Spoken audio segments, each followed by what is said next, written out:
Vamos a ver cómo usar Discord y sacarle el mejor provecho a nuestra experiencia. Entonces, cuando llegamos a un servidor, lo más importante es identificar cómo se organiza.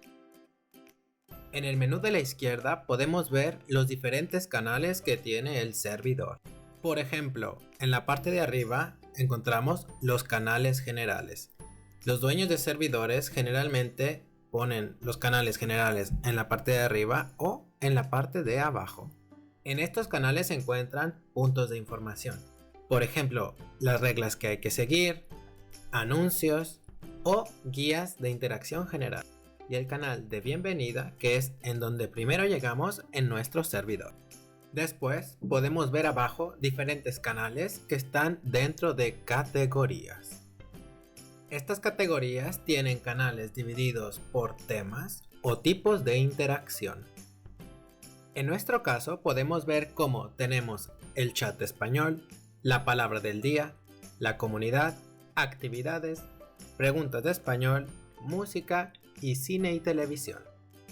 En estos canales podemos chatear con la comunidad, conocer la palabra o expresión del día, interactuar como en redes sociales, hacer ejercicios de gramática, vocabulario, escucha o comprensión escrita, hacer preguntas de español sobre palabras que no conozcamos en el foro,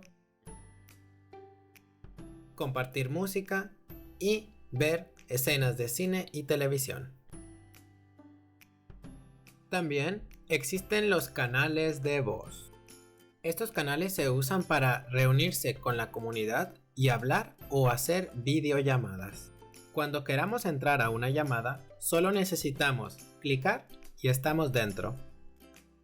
Cuando queramos participar como videollamada, solo clicamos una segunda vez y encendemos el video.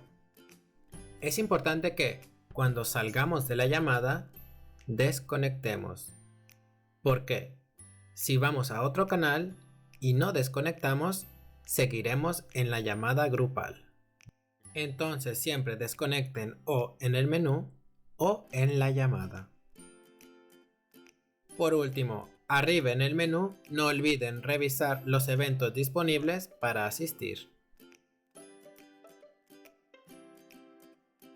Y revisar los canales disponibles en el servidor para seleccionar los canales que queremos visualizar y cuáles no nos interesan.